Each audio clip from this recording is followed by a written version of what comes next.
Good day, guitar heads. It's your DIY friend here, back with another video to help our builders. So here are common mistakes to avoid when building an electric guitar kit.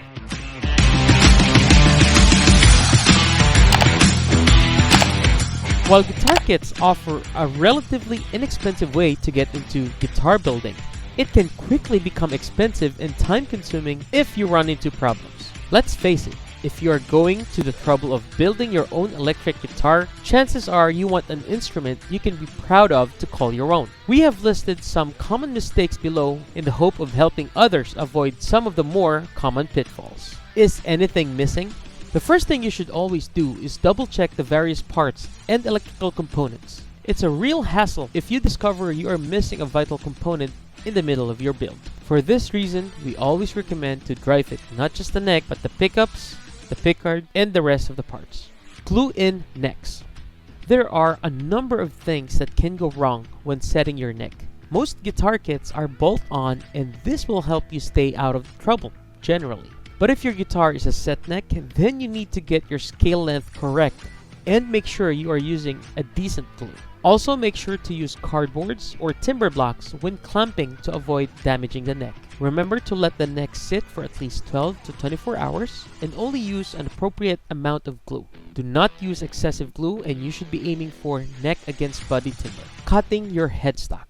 Most guitar kits come with a pedal-shaped headstock or a blank headstock, which allows you to customize to a shape you prefer. When designing your headstock, make sure to have a template ready. Draw lines in the shape of the template, and when you start cutting, make sure to cut outside the lines so you have room for corrections. Now, if you don't have the tools like a decent jigsaw or coping saw, your best bet is to keep things simple. Don't go for anything too elaborate, and stick to angles that can be cut with a straight saw cut. Or, better yet, just buy a styled headstock. Grain filling. Some guitar bodies may require a wood grain filler to fill the pores of the timber, which will then allow a much more even surface for the next stage of finishing. Loose grain timbers such as ash or mahogany will generally require some wood filling. Tightly grained timbers such as maple generally won't require a grain filler at all. Undercoating. If you are going for a solid color finish, an undercoat or primer will be required. Many people make the mistake of not properly preparing the guitar before painting.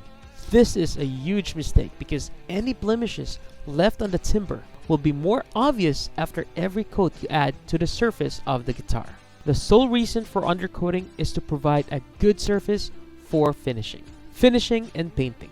Bear in mind that when painting, the guitar color should be built up slowly as you add more coats.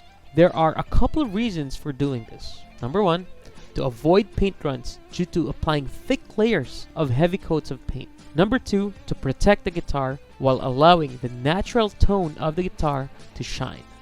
Drying time. In most cases, the guitar will become touch dry within approximately 1 week, or sometimes up to a month to dry out sufficiently. That would depend on the finish you are using.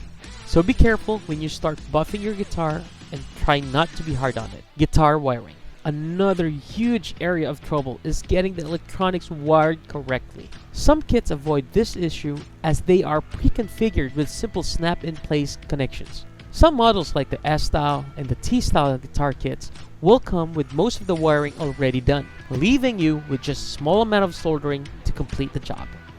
And speaking of soldering, the aim of soldering is to create clean joints that don't use excessive solder and don't become unreliable down the track. Here are a few tips that might be handy. Number one, keep the soldering iron tinned. Tinned meaning coat the tip of your soldering iron with a thin layer of solder. Number two, clean off excess solder because it really just needs a thin coat.